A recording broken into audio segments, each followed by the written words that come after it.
Vai ter o vídeo, depois eu falo. Você vai falar em português? Eu vou falar em português, sim. E aí, depois disso...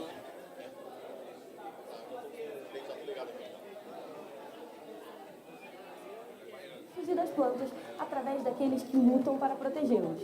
E assim foi desde o princípio. Na Amazônia ou na Mata Atlântica, no Cerrado ou no Pantanal, na Caatinga ou no Pântano, ou mesmo em rios, praias e no oceano. Estávamos com vocês quando o Brasil criava novos mecanismos para conter o avanço do desmatamento na Amazônia. Documentamos o Belo Monte, o Código Florestal e o nascimento de diversas unidades de conservação. Fizemos entrevistas emblemáticas com grandes nomes da conservação e mergulhamos na ciência para trazer informações com qualidade e precisão. Acompanhamos as negociações políticas diante da crise climática e da perda de biodiversidade. Jogamos luz sobre as tentativas de desmonte da legislação ambiental. E também contamos histórias de esperança sobre recuperação de áreas naturais, de fauna e da flora. Sempre de olho nas histórias não contadas pelos veículos tradicionais sobre a biodiversidade, a ciência e as áreas protegidas no Brasil. Nessas 2 décadas, o ECO já publicou mais de 32.000 reportagens, além de podcasts, webséries e documentários. Formou uma geração de comunicadores através de cursos, capacitações, estágios e juntos criamos uma comunidade de leitores e apoiadores para que o ECO continue sendo referência em jornalismo ambiental independente. Afinal, há 20 anos, todos os dias o meio ambiente é a nossa manchete.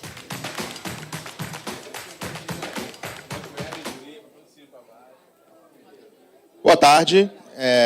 Vamos dar agora início à nossa última sessão do nosso Seminário de Jornalismo Ambiental.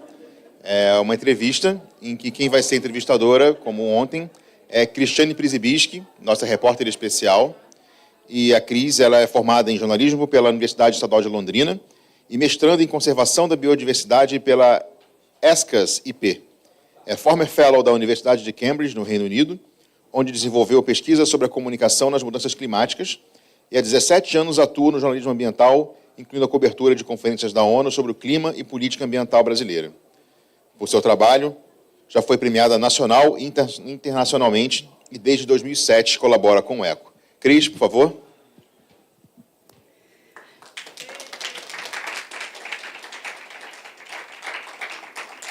Oi, pessoal. Para mim é uma grande alegria, uma honra estar aqui para entrevistar essa pessoa que, olha, é uma referência não só para o jornalismo americano, mas também para o jornalismo ambiental mundial. E eu tenho certeza que vai ser uma tarde ótima para a gente. Eu vou tentar resumir um pouquinho aqui desse extenso currículo dele. O Revkin é um dos jornalistas ambientais mais respeitados e experientes dos Estados Unidos. É diretor fundador da nova iniciativa em comunicação e sustentabilidade no Earth Institute da Universidade de Colômbia, onde ele desenvolve programas, cursos, ferramentas e colaborações para preencher lacunas de comunicação entre ciência e sociedade. Ele possui mais de quase 40 anos de experiência escrevendo sobre meio ambiente, mudanças climáticas, com reportagens publicadas principalmente no The New York Times, mas também na National Geographic e na Discovery Magazine. Ele, além de tudo isso, gente, ele ainda é autor de livros aclamados sobre a história da interação humana com o clima, transformações no Ártico, aquecimento global e desafios enfrentados pela floresta amazônica, além de ter escrito capítulos de livros sobre comunicação científica. Seu trabalho inspirou a produção de filmes como Rockstar e The Burning Season, que é vencedor de 3 Globos de Ouro, que é baseado na biografia dele e conta a história do Chico Mendes, que é uma história tão próxima da gente e que ainda dialoga com a gente, e tão importante para o jornalismo ambiental. Além de tudo, ele ainda, dessa carreira maravilhosa no jornalismo, na literatura, ele ainda é músico e compositor, e a gente vai poder conhecer um pouquinho mais dessa história dele. Então, bem-vindos todos que estão aqui, todos que nos assistem online. Revkin, please come to the floor. Salva de palmas.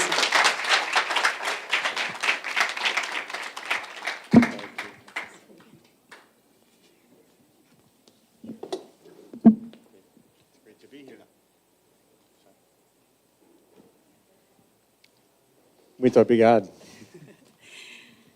Revkin, we are so great to have you here. We know that you are coming from a series of events, lectures, and meetings. You must be very tired, but it's a great pleasure for us to have you here. We are honored. We were very much looking forward to have you here, and I'm sure that will be a super rich evening, not only for the young journalists that are here, but also for the Brazilian journalists, environmental journalists. So thank you very much. It's really an honor. It's an honor. I've met dozens of talented young journalists here already in Sao Paulo and Belém and here in Rio, and I think I'm not exceptional, really. I think I see lots of experimentation and eagerness to have an impact, so it's good to be here. So I have a lot of questions for you. I will try to control myself, that I know that you as well want to ask him a lot of questions, but I would like to start with the beginning of your career. I know you have a very unique career. You have a degree in biology, is it? Mm-hmm. And through the experience you had on a boat trip, you felt the need to tell the stories you had lived through.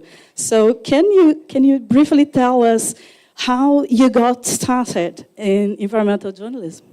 Yes, I grew up wanting to be a biologist in the 1960s when I was a young kid.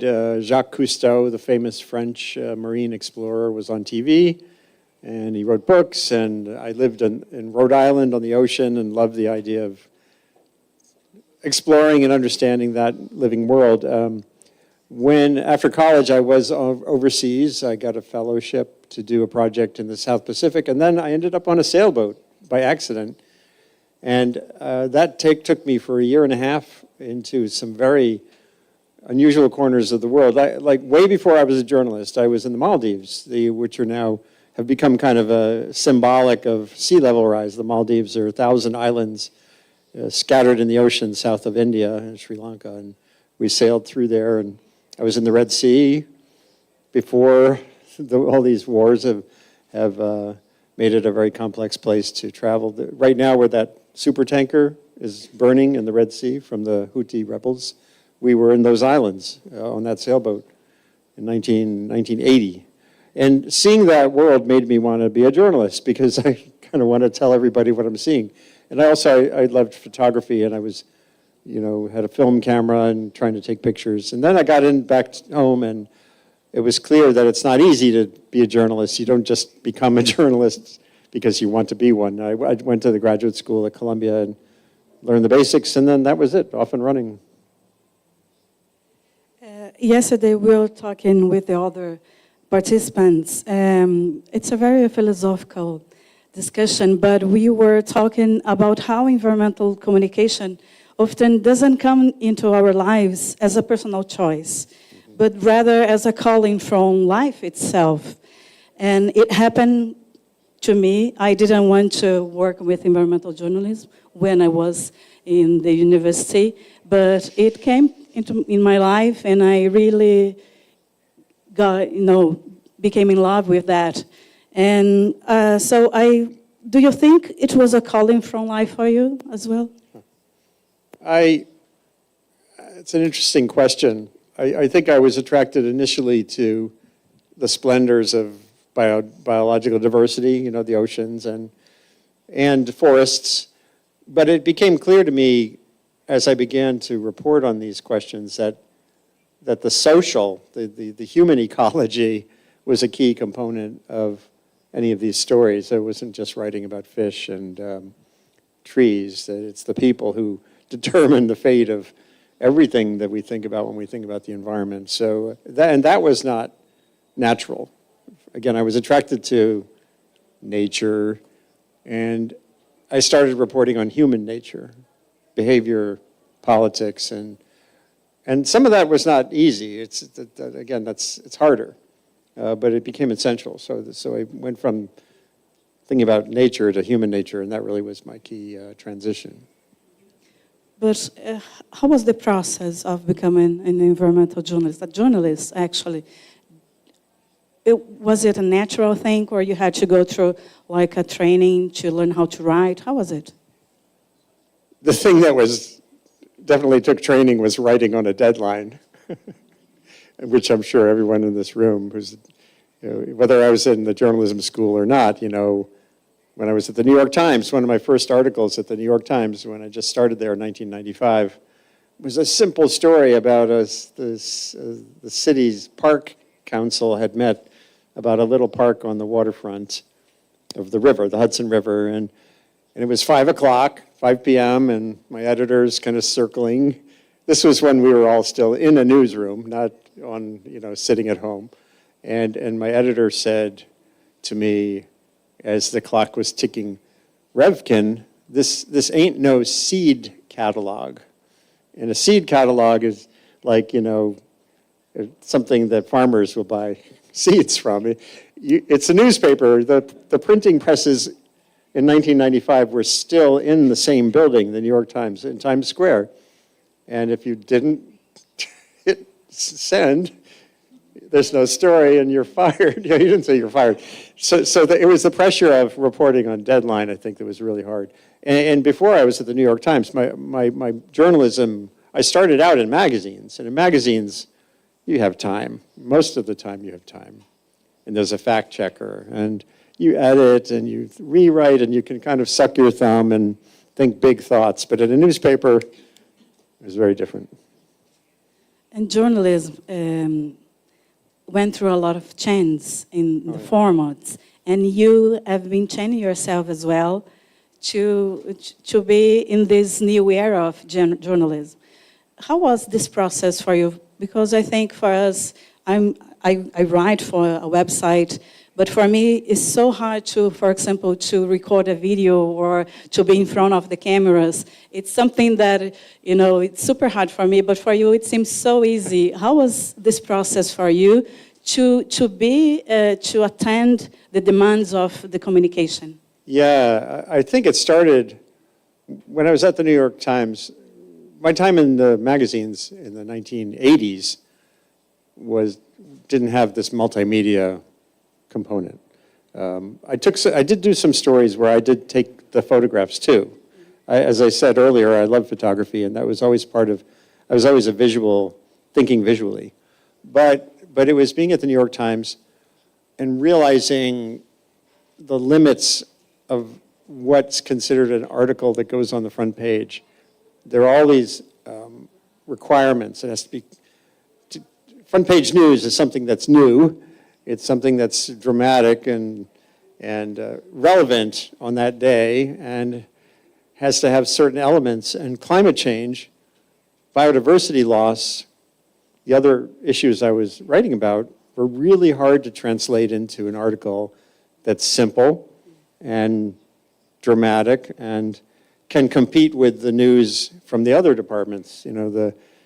Every day at the New York Times, twice a day, there was a meeting, the morning meeting and the afternoon front page meeting. And they were looking for all those elements, the front page thought. That was a term in the newsroom. Well, Andy, where's the front page thought in that story on Greenland melting a little more? Well, we already know Greenland's melting, and now you're saying that it's melting more. That's not, it's incremental. That's another word in the newsroom. That's death.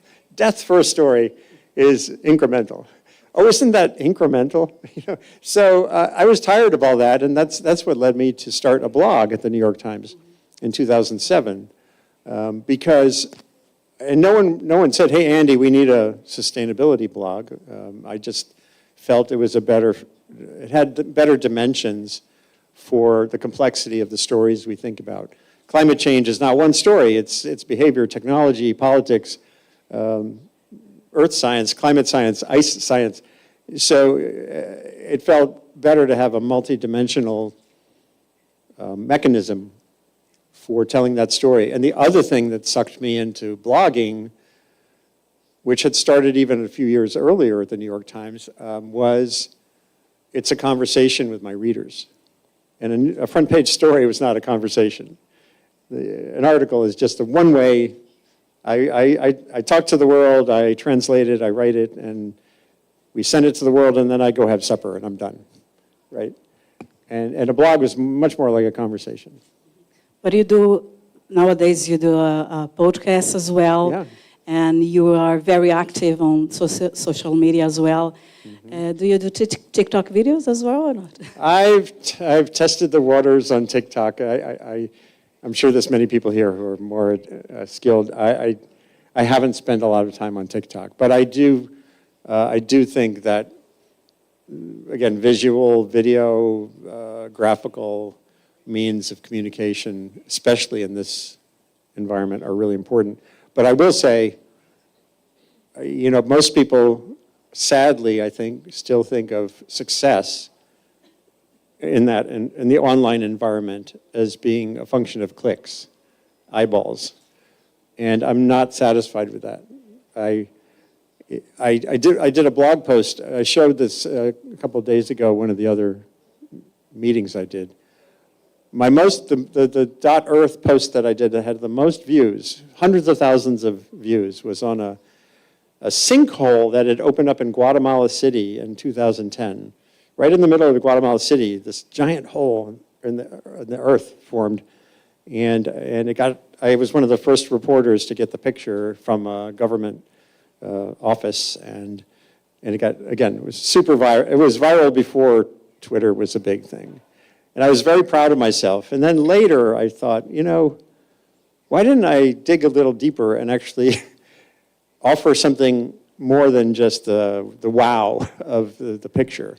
And it turns out Guatemala City, I did some more research, and it's built on ash. The whole city is on layers and layers and layers of ash from the volcano right near there. And that creates a huge amount of vulnerability to rain. And that would have been much more interesting. A better use of the picture would be to say, wow, look at this. And you know what? This city is built on ash, and it's all very, very fragile. But I didn't do that. So I try to think about how to go beyond just the picture or the video. But if you're not looking for likes, are you looking for engagement? Or? Yeah, that's, and I started this webcast. It's a video podcast, whatever you want to call it. It's a conversation platform. The first week of the shutdown of COVID, like many things started in March of 2020, and this was my project. And I really liked it. Someone I knew, Srinivasan, who used to be at Columbia University at the journalism school, he was running a webcast using StreamYard, which is one of many different platforms for streaming video. And I saw, this thing, so it sends the video live to Facebook, YouTube, LinkedIn, and Twitter all at the same time. And comments from the 3 or 4 platforms come in so I can see them, and I thought, wow, isn't that great? I can reach all these different audiences at once. So it's similar to what I did with .earth, but instead of typing the words, it's conversation, and I just really like it. And it's all, the shows that I like best are ones where I bring people from 2 different disciplines, or a journalist and a scientist, or I did one early on Bhopal, India, where India was locking down from the pandemic. And I heard there was a sort of some middle-class people who used to do, they were doing a project to cut plastic waste in Bhopal, and they transformed into a food distribution network. Because all the poorest people were going to starve because their 50-cent a day jobs they couldn't do because they were shut in. And I loved that for several reasons. They had their own plastic recycling project. They turned it into a food distribution system. And adaptability, that kind of community cohesion and adaptability to me is a big driver of sustainability going forward. So, and I wasn't going to get to Bhopal, right?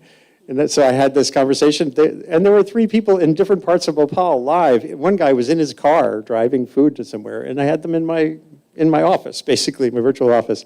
I just love that. So I love that stuff. Is that something that you look in your career like, because covering climate change, for example, is very sad and very heavy, not only for journalists, but also for whom is reading and watching us. In your career, do you try to bring good news and this good side of the story? Well, there's a big debate about this these days, including with solutions journalism, which I love. And rather than, I mean, I try to highlight good news. Like I was in Belém, and the people at Amazon were explaining that there are already demonstrations in parts of the Amazon where you can grow beef and not cut down more trees. That's really important news. If all of our headlines are just about the corruption and land grabbing and the loss of forest, and we're not telling the story of, here, it's clear you can have your beef and your forest. What's the dynamic there? Why is that happening? How could it spread? That's really important. But to me, what's more important is a different approach to the depressing part. And it's the opposite of what The Guardian does. The Guardian tries to amplify the depressing part. They changed their style book 6 years ago or so. You no longer can say climate change as a journalist there. It's not a rule, but they have a strong recommendation that if you're writing about the thing we used to call climate change, now in The Guardian you have to call it climate emergency or climate breakdown. They think somehow that those words, that more louder yelling will change us. I think it's complete. I wish them well in that experiment. I don't think it's going to work. What I try to do is look at this big thing called the climate emergency and use the most important tool every journalist has, which is questions. Who's in a state of emergency? Why? And what are the possibilities for reducing that state of emergency? Who's at risk in a climate now, let alone the climate to come? Asking questions that take this big, I call it the complexity monster. That's actually a hashtag I've used for climate. Take the big complex thing and cut it into the pieces that are full of stories. And it doesn't matter whether the hazard is wildfire or coastal flooding or tornadoes. Like with tornadoes, you could write 1,000 stories about climate science and tornadoes, and the answer is no one really knows. Tornadoes are not changing because of climate change in any meaningful way, in the United States. So and it's confusing, and sometimes people oversimplify it. But what we do know is the United States is building a huge amount of housing in the Southeast in tornado danger zones that are houses that are going to fall apart. We know they're going to fall apart. And they don't have adequate building codes. That's an important story, and it only emerges when you get past the idea of the climate emergency and say, why are these houses, these manufactured mobile homes, why are they falling apart when a tornado hits? And it's not because of global warming. It's because of structural issues or the failures in building codes or zoning. And those are all local, actionable stories. Same thing with heat and other things. So that's my approach to the depressing part. Is it's not depressing, it's activating for journalists. If you start to dismantle these pretty useless terms like climate emergency. It's so interesting because I think that's a very new movement. I went to Cambridge University in 2011, and I studied exactly how BBC and The Guardian were reporting climate change, because I wanted to know, to have answers and to know how to do better in Brazil. But these new rules, they came 2000, I don't know, I think 8 years later. And for me, it was so natural, so like, wow, that's true. We have to call it a climate emergency, a climate crisis, but it's not like that. We can do differently. Yeah, if you search for my name and the phrase climate risk, I think you'll find a lot of information on this that we won't have time to get into. But what really informed me to rethink how I write about climate change, remember my 1988 global warming cover story is global warming, it's climate change. It came from all the reporting I've done on other kinds of disasters. I've reported on lots of earthquakes, on the tsunami in the Indian Ocean, and I got to know a lot of people who work in disaster risk reduction, DRR, which is a whole thing. There's a whole other UN treaty on disaster mitigation. And they have an actual formula for risk. It's the risk, danger, the potential for loss, is a function of the hazard, exposure, and vulnerability. So if we all lived in a bubble with no hazards, you don't have to worry. There's no risk, right? We'll live long lives and have food and have a big party. But we don't. We live in a variable climate, even now, with lots of dangers.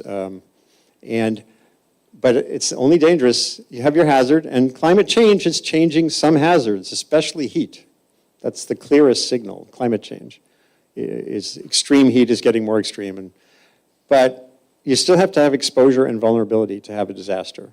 The same with whether it's massive illness and death from a heat wave, whether it's coastal flooding, et cetera. And there's a whole science to that. It's mostly not climate scientists, it's geographers. There are two geographers.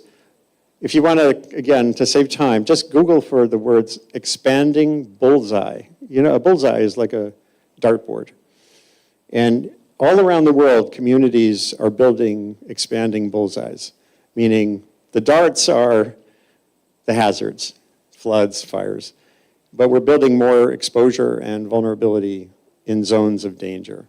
And that's happening faster than climate is changing. And the IPCC reports say this very clearly, even though no one ever seems to absorb that. And again, that gives you a whole array of stories to write about communities and developers and oblivious politicians who want the growth and don't want to, and sometimes they shout, oh, global warming, because they want to blame global warming for a disaster that was largely a function of bad planning, bad building, and other decisions on the ground. This has happened in Pakistan, I'm sure in southern Brazil with the floods. You know, there's been some good coverage there showing it's not just the heavy rain, it was the dams and water management and bad zoning and everything. So those stories are all there waiting to be told. Or we can just keep yelling climate emergency. So you have a fantastic career, almost 40 years. I'm wondering, how do you see the evolution of media coverage on the environment since you started your career? What has changed? How was it to do environmental journalism back there, and how is it now? Well, the simplest thing is, back then on climate, there were about 5 of us in 1988. And now there's thousands, there's the Earth Journalism Network, and there's many, literally thousands of journalists now on the beat. That's the good news. I think the bad news is that there is a tendency on this beat to go with the simple narrative. I don't want to keep circling back to climate emergency, but just today on Twitter, someone in Germany was noting, oh right, it was German agricultural production is down and officials were blaming it on climate change. And I looked at the IPCC report for Europe, and that's not really evident. But again, it's much easier to blame, climate change is like blaming things on God, it's just this abstract big thing. And so someone on Twitter appropriately was questioning that coverage, and I said, yes, you're right, this is bad, you're latching onto a narrative. And there were many different news articles saying, so-and-so says global warming is killing our agriculture. And that simplistic approach is too often the approach. I think, especially with online media, you're in a hurry, you want to be first. Some mayor says climate change flood, and you quote him. This happens in the US all the time. It's journalism as stenography, where you're just, so-and-so says, and you just plunk it in your story, and so-and-so says this thing, you plunk it in your story, and you're done. And that's completely insufficient. At least check to see what the IPCC says. And the IPCC reports have whole sections on South America, on Central America, on Asia, it's all there laid out in very clear language with words like very likely or unlikely or uncertain, and just taking some individual scientist or activist group or mayor and saying your job is done is a big mistake. And that's a big part of what we're seeing these days, unfortunately. I have something to show you about IPCC, but before we have prepared a presentation with some pictures of your career. Could you? Oh boy. Oh yeah. What is it? This is the boat that you started? Right after I got out of journalism school, this was not the boat that made me want to be a journalist. The fact that I had sailed a lot before I was a journalist, when I was at Columbia Journalism School, a classmate said in the spring, "Hey Andy, you should check out the bulletin board. There's a job that's perfect for you." This is before the internet, 1982. And there was a note, it said, journalists wanted to take sailboat along the New England coast, writing and photographing articles for our magazine. It was like, you couldn't have invented a more perfect first job for me. And this was the boat. It was they borrowed the boat from an advertiser. And so I spent, it was, as you see, 300 miles in 100 days. It's kind of a joke, because I was taking a very slow path, and I got to go into all these little villages and, write features. So that was my first job, and then I got into magazines after that. Oh yeah, that was before. That was when I was on the Wanderlust in Greece, and that's when I was a journalist. That's a baby sturgeon, an endangered species. That was in Bali. Before I was thinking about journalism, but you see, I do have my camera, and that was in 1978. That's in the Juruwa River, and I was holding that cloth because that metal bar out of that engine was really hot, and that was me trying to get, when I was doing my book about Chico Mendes, I wanted to get as far away from Chapuri and Rio Branco as I could, so I could meet seringueiros who weren't really actively part of the movimento yet, to see if it was credible that they really wanted to stay in the forest. It was really, this is the narrative. The narrative was, oh, we're romantic, we're seringueiros, we want to stay in the forest. And I needed to get far away to be sure that was true. So that's me trying to, again, my passion is for reality. And if it took us way up the Juruwa River, then that was where I went. Same thing there with Fernando Allegretti in the middle, who was my compatriot. That was a magazine story on Robert Ballard diving on the Lusitania off of Ireland. I didn't go down in the submarine, but I wrote about that. And they're back on the Juruwa. And I was just saying, on that trip, I met Milton Nascimento in the middle of the rainforest. He was on a bigger boat. They were making a documentary. And they were in the forest there, and we actually I sang with him. How long did you stay here in Brazil at that time? 4 months. 4 months. Yeah. 3 months in the Amazon, and that's in I've been to the Arctic 4 times, and that was on the way to the North Pole in Canada. That's in Australia, obviously. And that was a science journalism conference, climate change communication conference in Beijing. And nowadays you work a lot with this, like formation and training of new journalism as well. No? Yeah, I do. I try to work with anyone who's eager to learn how to think about science communication innovation, and it's still a frontier. Mm-hmm. I think people to be explored. Yeah. That was a meeting in Montreal. Oh, yeah. When I was at National Geographic Society, this was a meeting at the UN on floating cities, the idea of dealing with sea level rise and population growth in urban areas, of having floating cities, and I was moderating a discussion. Oh, yeah, floating cities. Hashtag floating cities. Oh, yeah. That was an environmental journalism conference when Al Gore was speaking. I introduced him. And there was a climate skeptic filmmaker in the room who was interrupting and trying to break the rhythm, and that was an interesting moment. The North Pole in 2003, you're on, the ice there floats on top of the ocean. The ocean is 2.5 miles deep. And we were moving around in a Russian helicopter, and it was incredibly stimulating to be there. I did as much multimedia reporting as I could. But the thing that I did there that led me to the blogging really was we did a live Q&A with readers, like an AMA, and Ask Me Anything. This is 2003. There was an editor on the website, and I was on my satellite phone, and she said, let's put a note on the website saying, Andy Revkin's at the North Pole. Do you have any questions? And we did a Q&A from the North Pole, and I thought, oh, this is interesting. This is very different than what I used to do. And I know that it's a very hard task, but that I will ask you, but do you have a special story or something that was big for you that you could mention for us? You mean in terms of story impact, or?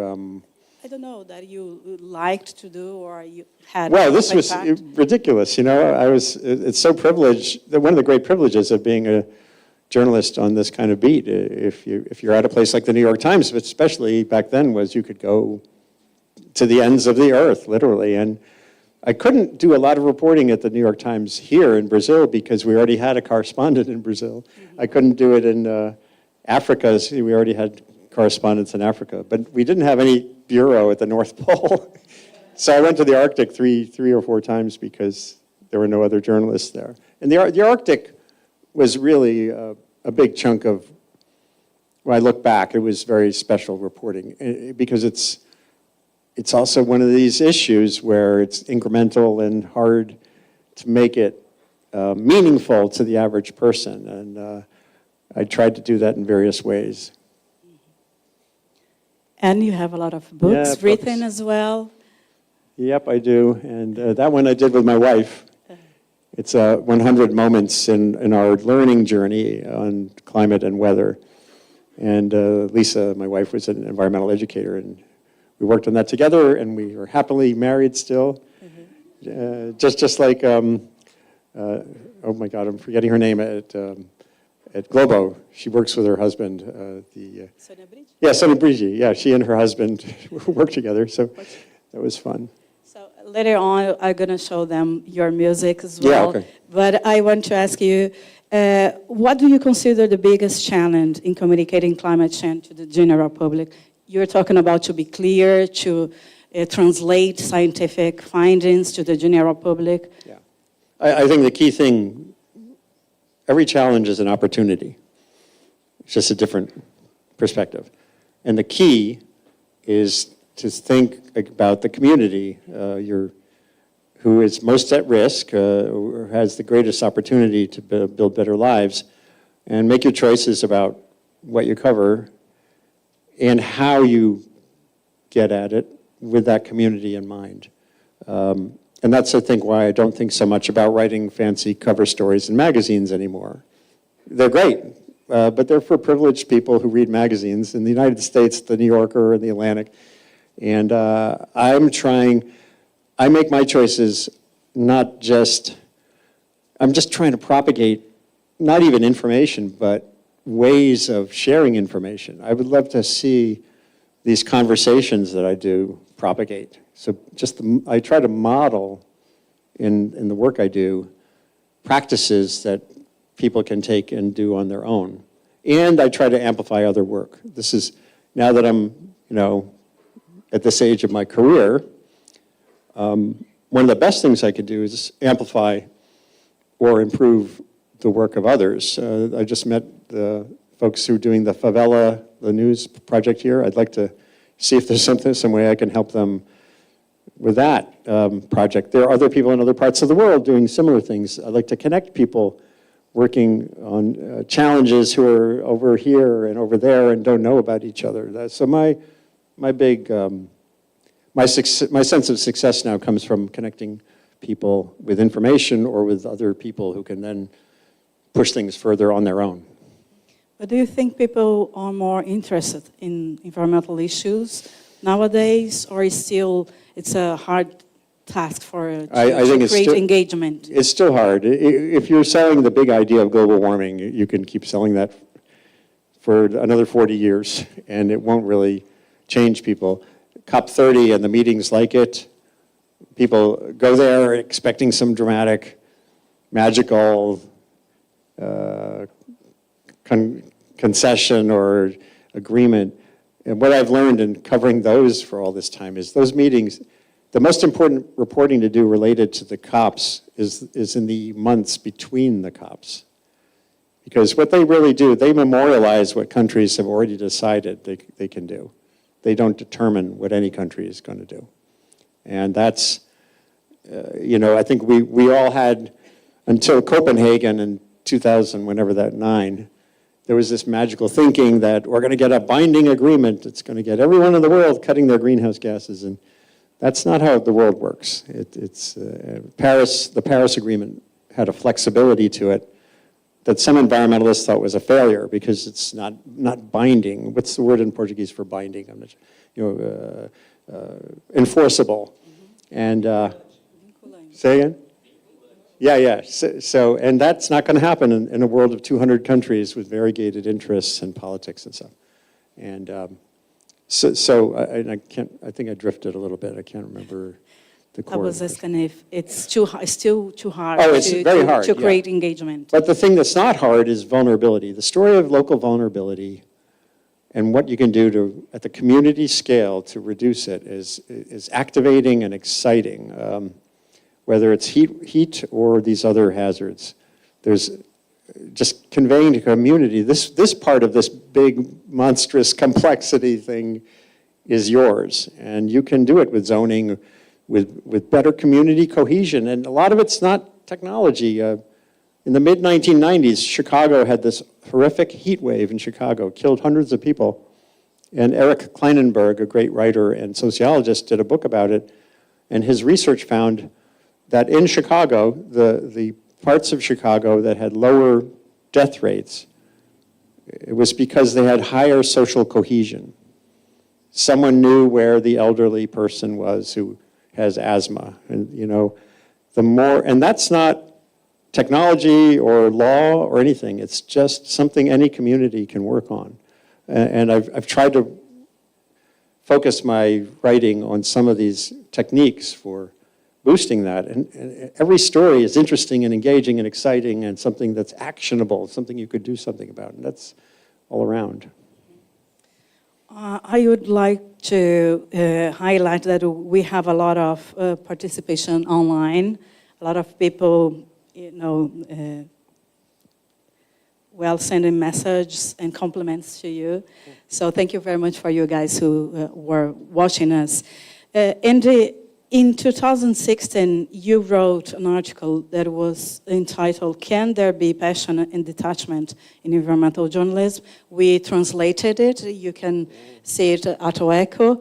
But I would like to go further in this question, because here in Brazil, we are a very passionate people. We embrace things. And yesterday, we were talking about this, how to be a good journalist, do a good job, and still keep this passion, or we can't keep this passion. How do you see it? Could you elaborate it? Yeah, and one thing that's really important to embrace is that there's no single form of journalism, right? There's opinion journalists, there's investigative reporting like I did at ProPublica, there's engagement reporting, and there's radio and all kinds of things. And there are people out there like Emily Atkin in the United States. She's very passionate about the fossil fuel part of the problem. And I would not do my journalism the way she does it. She's super, all she wants to do is reveal the culpability of Exxon and Petrobras, and that's her passion, and that's fine. And my passion is for reality. So my advocacy is for reality, and not just to convey the reality, but to think of ways that I can use communication to navigate that reality, even with the complexity and the divisions in society and stuff. So find your facet of the prism of the problem. And if your passion is, well, like Hannah Ritchie, she's not a journalist, but she's passionate about data, and she's at Our World in Data, which is a wonderful mechanism for revealing the world through data.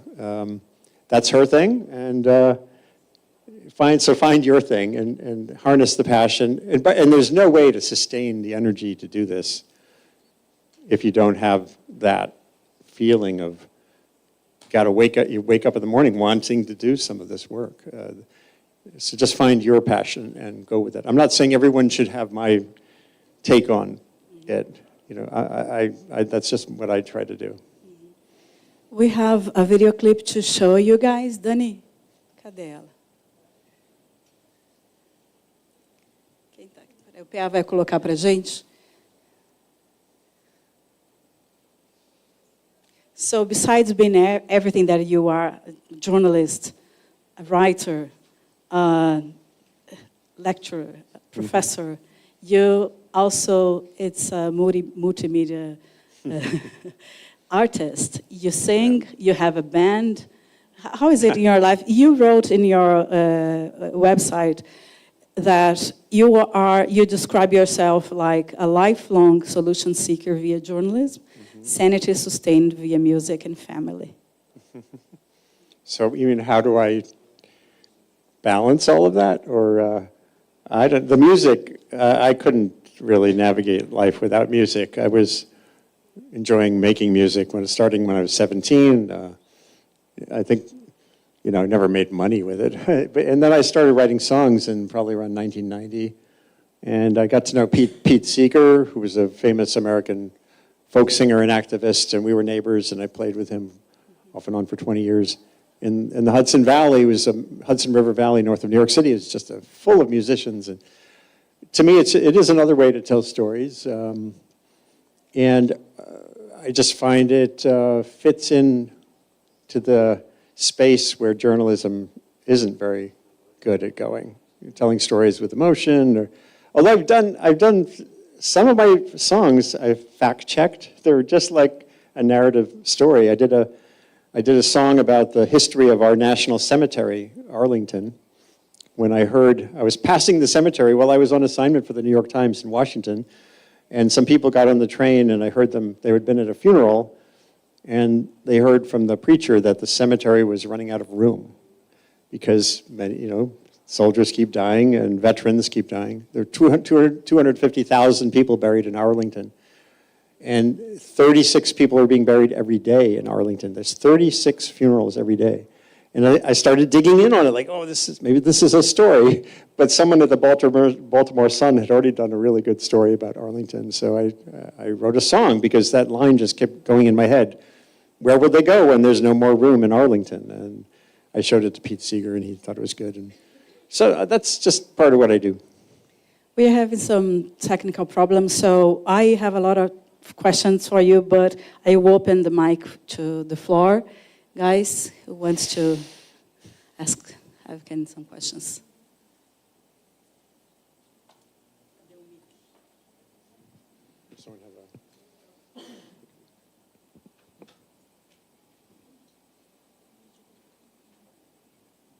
Gabi, mas espera, agora a gente vai abrir para as perguntas e depois a gente passa no final, tá bom? Enquanto vocês resolvem.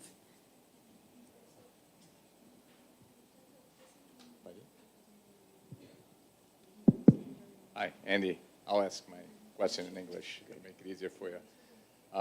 Nice to meet you. Very nice to hear from you. I wanted to hear your thoughts on the misinformation challenge, and what do you think is the best strategy for confronting misinformation, and what is the role of, you know, the so-called legacy media, traditional newspapers and television? You know, I come from a newspaper background, spent 20 years fighting against deadlines, writing stories, and now I'm wondering, how can I put my journalism skills to the best use? How can I make the biggest difference in society and so on, and, you know, be effective against misinformation? What's the best strategy for that? Should I be producing content for social media instead of writing stories for newspapers? You know, what's the best way to go here? It's, you know, misinformation and the various flavors of it. There's active propaganda, active lying. There's people just being deeply misinformed, and there's all kinds of problems with that. And then there's also just the internet is full of people trying to capture you. It's almost worse than the disinformation is that all these algorithms that are sucking us in and not making us productive. It's a huge challenge. I don't think there's a simple answer. One thing I do think that isn't about journalism per se is providing the consumers of news with some tools that can help them navigate to just hesitate when they read something that they totally embrace because it just feels so good. That's the moment you should go, wait, how do I know this is real? And then the other, of course, is when it's designed to piss you off. Those are the two ways that these systems are designed to take us somewhere we don't really want to go. And there are fantastic tools online. In the slideshow I give, there's a woman at the University of Rhode Island who teaches propaganda literacy. That's her course, her classes, her specialty, her expertise. And propaganda can be good or bad, by the way. Propaganda is not just bad stuff. But her whole curriculum is around how do you identify when something you're seeing is designed to capture you and take you somewhere illegitimately. And it's all an open curriculum. It's mindovermedia.us. It's like this fantastic learning tool. She's at URI, and at the University of Washington in Seattle, there's a group there. There's a website called callingbullshit.org, and it's data literacy. People lie with data all the time. Declining blah, blah, blah, or when an oil company says, our emissions are being reduced, our production emissions are being reduced. They're not talking about the emissions from all the oil they're selling. They're talking about the emissions from the work they do to pull it out of the ground. So it's a way to get people to understand data better. And of course, these should all be built into our curricula from when kids are just learning for the first time in school. When I was a kid, we learned multiplication tables. We don't need to waste time learning multiplication tables anymore because that's automatic. And so anyway, I think spreading these tools is one thing. Being useful is a big one. Like during COVID, Atlantic Monthly, they won their Pulitzer Prize for their great narrative reporting about the pandemic. I think the prize should have included this thing they called COVID Tracker. The Atlantic Monthly, 2 journalists started COVID Tracker early days of the pandemic as a way to pull together data on infection rates and stuff, which, the public agency should have been doing, but they were slow. And they filled that gap and they built trust and people came there to get some clarity amid all that fog. And so being useful to the community, thinking about tools as well as stories is one path. But it's not easy. It's one of the grand challenges of our time, I think, is the information climate. I think it's actually bigger challenge than the climate. Any more questions?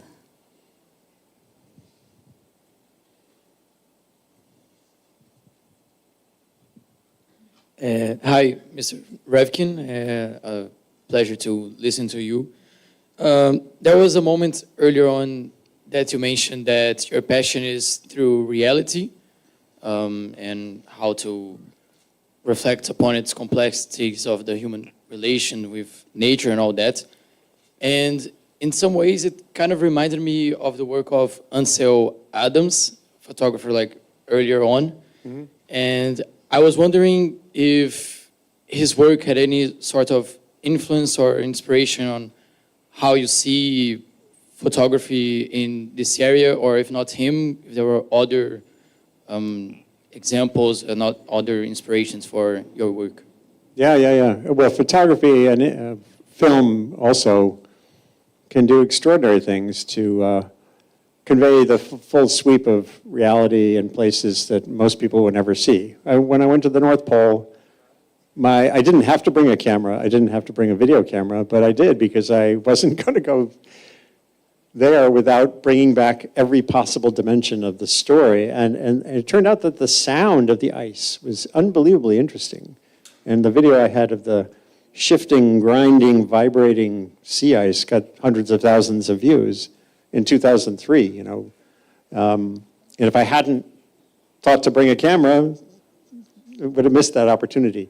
So in terms of individuals who've done work like that, I think James Balog, B-A-L-O-G, he did the work that was in the film Chasing Ice, where he used photography, time-lapse photography, to show Greenland, how the ice is moving off of Greenland. Thinking about that use of photography, taking time, using time, not using time, but explaining through time-lapse imagery something that's big and slow really is amazing. There's another photographer, oh gosh, I can't remember his name. He made they're more like pieces of art, showing you things like deforestation, but using photographs of pencils, like using the medium to kind of convey volumes or scale in different ways can be really interesting. And artists too. I have on my show, I had an artist named Stacy Levy, who's sort of like a sculptor mostly, but she's done these artworks that they're actively cleaning pollution. The work she creates is reducing the pollution in polluted lakes. It's a floating wetland, so her artwork looks aesthetically interesting, and it's made of living reeds, like living plants, and it's sucking nutrients out of the lake. And that's just one example of how the creative arts and visuals can all play different kinds of roles in changing our relationship with the environment and make a difference. So we have a question from the online audience, but I think you have answered. Juliana Dibeu, she says, how music and art can be used as a strategy to communicate complex issues to the public, such as climate change. Would you like to add something? Yeah, well, I'll just say there's other forms of art and arts, plural, that can be really interesting. Earlier today, I was mentioning also, and I recently had him on my webcast, humor. Humor can play a role. There's a group of clever Americans called the Yes Men, the Yes Men, and they're very, they do pranks. Like they held a fake press conference in which the company that poisoned Bhopal, India in the 1980s finally apologized for it. And they pretended to be these executives in their gray suits. And they held this press conference in the BBC, and everybody came to the press conference and wrote stories. And it actually made the stock of the company go down briefly. And that's kind of clever and playful. And they also produced a fake version of the New York Post during one of the climate treaty talks in New York City. And that kind of stuff, they call it laughtivism instead of activism. It's laughtivism. And I think that's fun too. So, it's an all, frankly, I think laughtivism is better than the Extinction Rebellion approach of blocking highways and thinking that's going to make people join the movement. So it's an interesting arena. I have a follow-up question. Yeah.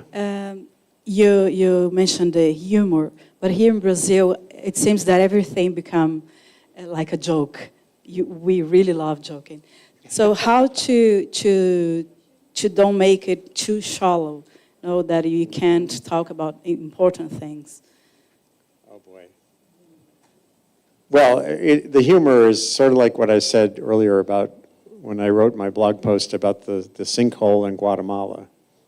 It would have been better if it also included some actual information or something to do. So the humor can be light, but in the perfect world, that or whatever tactic you're using is connected to news people can use. It literally, whether it's building a better community or pushing for better regulations of companies or the like, it's one thing to just laugh, and it's another to have the action To bring the be part of attention it. to the subject. Yeah, to make sure you're linking the attention you get with some kind of outcome. Any more questions, guys?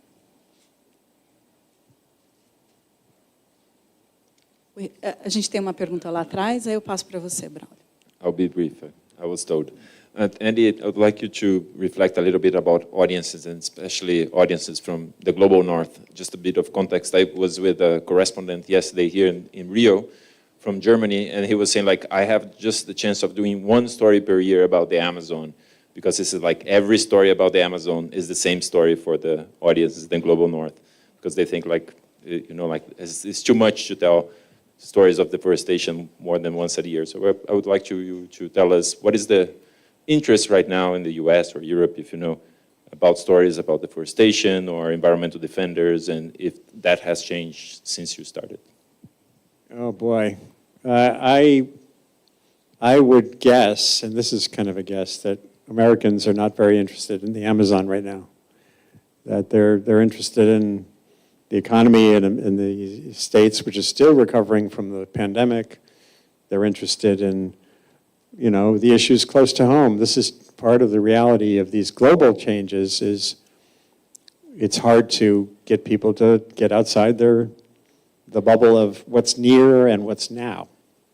One way to do that is supply chains, to get people to understand if we're getting our beef from, whether it's from the Amazon or Argentina or wherever, thinking about how we can facilitate as journalists understanding of the things we take for granted around them, where they come from.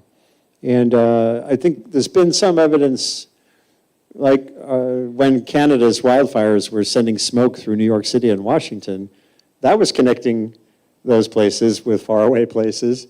And here now in Brazil, these recent weeks, this year, you know, urban smoke coming from rural fires jogs people's attention too. But I think, unfortunately, it's still a hard, the idea of the big story in Time magazine on the Amazon is the lungs of the world, and I think it's problematic to think that that will connect Americans or Europeans adequately with the future of the Amazon, unless it's through things like meat, soy, and the like. And I do have to remember a big challenge here in Brazil is there's still a very powerful there's still powerful feelings here among many Brazilians about the rest of the world thinking the Amazon belongs to them. There's still, you know, this is Nossa Amazonia, not Greenpeace, and that. So if we make the story too much about it's a global gift, then that can reinforce the Bolsonaristas' you know, resentment and nationalism. That happened in Japan with whaling, when there was the effort to get Japan to stop killing whales. Actually, the way that was done, there was a movie called The Cove that won an Academy Award about slaughtering dolphins in these Japanese bays. It actually reinforced the nationalists in Japan because it politicized whale meat. People who had never eaten whale meat started eating whale meat because they were nationalists. And it was suddenly this thing that represented, the movie actually was counterproductive in Japan, even though it was really effective film about the slaughter of whales. I think there's some danger there sometimes with how we convey the story of the Amazon too. I have a question for you. Yeah. You've been in Amazon forest the late 80s, 1990s, is it? How was it for you to come back? I know you've been only to Belém, but how was it for you? What did you feel to come back to Brazil? Oh, well, you know, Leonardo, what's his name? There was Alessandro, a photographer, who was there with us just because, for unrelated reasons. Alessandro Falco, maybe? Anyway, he goes to Belém a lot, and he loves the fish market, the night market. And he took me and another guy to the night market. I have lots of video. And what was so powerful for me was it represented, you know, I'll probably be writing about it when I have time, the market represented this really dynamic and persistent, enduring relationship between the peoples of the Amazon, including in the city, and the biodiversity. There was acai, like huge bins of acai, these guys carrying 3 of them, 4 of them on their heads, bins of unbelievable number of fishes, fish species, both from the delta and from the river. Boats coming there from Amazonas to Belém, 3 weeks out on the river coming in there. So that market is kind of like the aorta of a system connecting the rainforest and the river with humanity, and that's wonderful to see. And I think, if everyone who drinks acai kind of remembers some of that too, that there's a human component. It's not just fish and berries, it's people. Then that's part of the story that can help to conserve things for the future. Braulio, you have a question?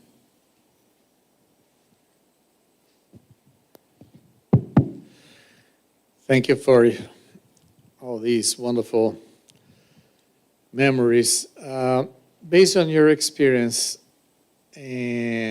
both in your career and your perception of the current context around the world, since we're going to have COP30 in Belém next year. Maybe. Yes, maybe.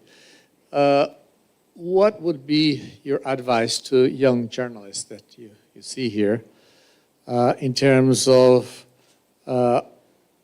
what they should try to perceive and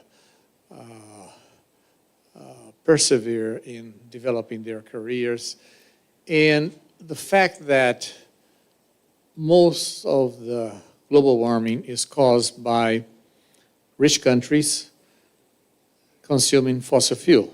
So, of course, part of the problem is deforestation, like we have in the Amazon. But even if we do everything we can here in Brazil, that will probably only reduce about 5% of global emissions. Yeah. So we're still going to have these big problems here in Brazil with extreme weather events, like we're having in the Amazon right now, for example. So how can we influence? How can Brazilian journalists, this young generation, influence the whole world to do better in terms of their attitudes? That's a really good question, and it's, I think that's one of the places where you have to sort of test your ambitions and be realistic. Ahead of COP30, I think there's an opportunity to convey the stories of the Amazon in the region. When I was in Belém, I met some folks who were part of what's already happening. It's called a peripheral COP. It's like the Black Quilombo and other communities around Belém that will see none of the benefits of the construction and the city center activities. And they're working now to develop a narrative around kind of a parallel COP. And I think that's a powerful story, which is about vulnerability and development and the unbalanced development that might resonate with some of the people who come to the COP as a reminder that Brazil, a big chunk of Brazil is still a developing country. There was when I wrote my book in 1989, people called Brazil Bel India. It's like a little Belgium in a big India. And by the way, now India is Bel India. India has rich places and sort of poor poverty. But there's still a big chunk of Bel India here in Brazil, right? It's not an even landscape. And people come and expect Brazil now and the BRIC countries to, ramp up their ambition, as John Kerry used to say. I criticized John Kerry when I was writing my opinion side of my daughter thing for doing that. So revealing the poverty and the societal challenges is a part of, I think, maybe making that point too. I don't know if the idea that you could influence the big decarbonization need in rich countries through local reporting is kind of limited. I'm still thinking, part of my brain is still thinking how that might happen, but I'm not coming up with a good answer initially. So unfortunately, we are running out of time. But before I show you the video clip, I will open for a last question from the floor. Anyone?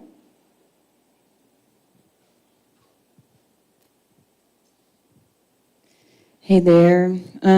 Climate change is advancing around the world, and here in Brazil, we have so many communities developing their own solutions based on ancestral technologies and new technologies. So how do you see the role of communication in the midst of so many flows of information? And how can journalism help to put these pieces together, bringing these alternative, more assertive, and even cheaper solutions to the light? That's a great question. I think the answer is thinking of media operations as an amplifier sometimes. This is what I was saying earlier about .earth and about my webcast, Sustained What. Like the people in Bhopal, you know, they had a solution to lockdown and its effect on poor people. And I wanted to get that out so someone in another city might have the idea. So if you have an operation here, like Info Amazonia, or if you're at Globo, making sure indigenous communities who have something to say about vulnerability or resilience or governance, protection from invasions, that they can tell their own story through your work and not just with us going around, you know, with a microphone. Giving them the capacity to be part of the storytelling. There's an organization I really like called If Not Us, Then Who? If Not Us, Then Who? And it's not journalism per se, it's a communication project helping indigenous communities communicate, and including with each other, not just with the outside world. And that's a big part of what we need to think about, is facilitating communities talking to each other to share best practices and ideas. It's different than the traditional model of journalism, but that's where the opportunity lies, especially for young people. Because don't always think the idea of journalism that I grew up with has to be the vision of journalism that you pursue for the next 40 years. You have an open process, and then good things can happen. Revkin, are you planning to come back to Brazil soon? Many people were saying, you're coming for COP30? I don't know. I hate the cops. I really hate them. I hate them. There's Al Pacino in one of the Godfather movies where they say, I keep trying to get away and they keep pulling me back. You know? I'd like to come, definitely coming back to Brazil, but I'm not quite sure when. I am working on a book about, it's a long story about human rights issues here related to police violence. And someone I met back in 1989 who's still doing the work at age 82. She's a nun and a lawyer, lives in Sao Paulo, and she's an amazing person. And so I'll be back to help work on that. So before we finish, I want to show you guys this incredible video clip we have translated for you. So, song.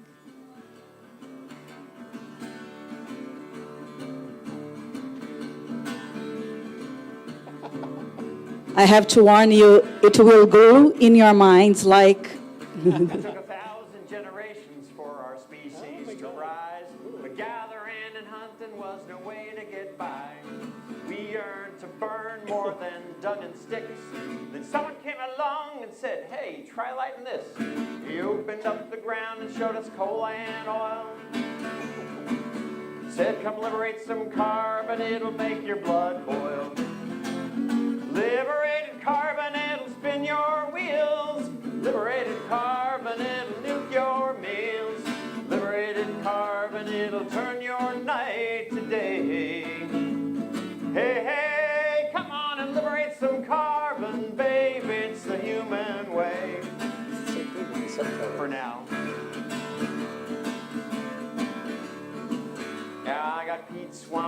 Apostles running my TV. BP's Black Label burns in my SUV. We can light up the planet like a Christmas tree. They say that things are getting hot, but hey, we've got AC. Adaptation. Liberated carbon, it'll spin your wheels. Liberated carbon, it'll nuke your meals. Liberated carbon, it'll turn your night to day. Hey, hey, come on and liberate some carbon, baby, it's the human way. Pump those electrons in that gasoline. No sweat or hurry, just turn on a machine. We send an army to the desert to keep this country free. Hey, hey, and to liberate some carbon, baby, for you and me. Liberated carbon, it'll spin your wheels. Liberated carbon, it'll nuke your meals. Liberated carbon, it'll turn your night to day. Hey, hey, come on and liberate some carbon, baby. Liberate some carbon, baby. Liberate some carbon, baby. It's the human way, but not for very long.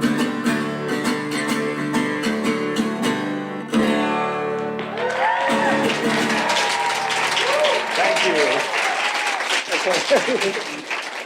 I like the Portuguese version. And it's been 3 days I'm singing this song in my mind. Oh, no. Liberate carbon. Are you looking for a backing vocal or not? Say again? Oh, yeah. No, that's a good sign of a good lyric, I think. If it's stuck in your, a brainworm is what you like. Not Bobby Kennedy Jr.'s brainworm, though. But I think that was your aim, no? Create awareness. Yeah, I think so. And that's fact-checked, you know. It took 1,000 generations for our species to rise, et cetera. So I double-checked it's true, it's real. And you know that you have a fan club here in Brazil?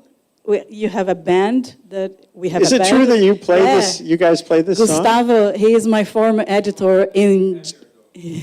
That's great. In Jurassic Times, he was my editor, and they have this band as well that has the same purpose. That's great. So, Andrew, thank you very much for your time, for your presence here.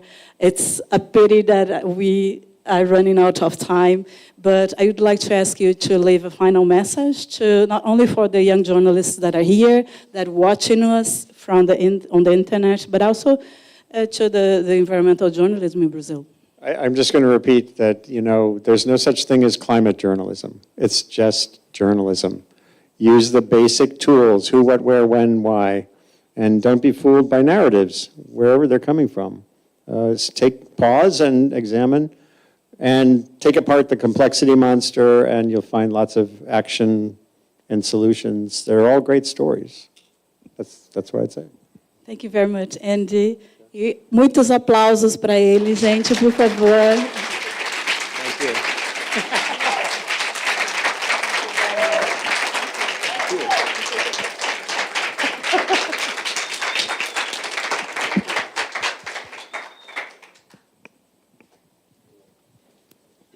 Gente, muito obrigado pela presença de todos vocês. Infelizmente, está acabando o evento, acabando o nosso seminário, mas queria agradecer muito a presença de vocês, muito a toda a nossa equipe, que ajudou muito aqui, a galera aqui dos intérpretes de Libras, muito obrigado. Tá? A SPM também por ter oferecido espaço, por ter ajudado a gente na transmissão online, com microfone, com câmera, com foto, com todo mundo, toda a equipe da SPM. E espero que a gente se veja aí daqui a 20 anos de novo. Tá? O quê? Então, por favor, a porta é a serventia da casa. Não, sério, a gente precisa liberar o auditório, tá? Obrigado.